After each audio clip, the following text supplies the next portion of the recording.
जय श्री राम। आपको दिखाने वाला हूँ मैं शायद आगे रेडी हो गया हूँ। तो ब्लॉग हमने ब्लॉग स्टार्ट कर दिया है।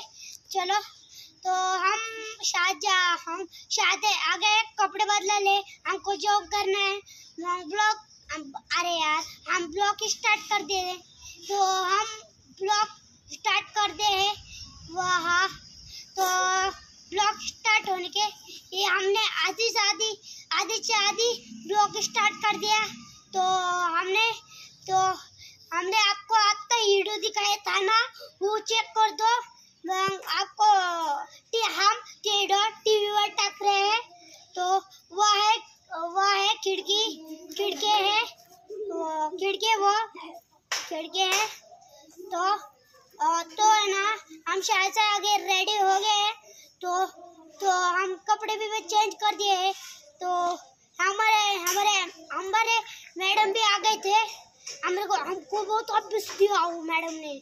तो हम कैसे बोर हो गया, मुझे एक छड़ी मारने के बेटी। हाँ, तो ये ब्लॉग हमने आज तक शुरू कर दिया है। तो आज के लिए जय श्री राम, बाय।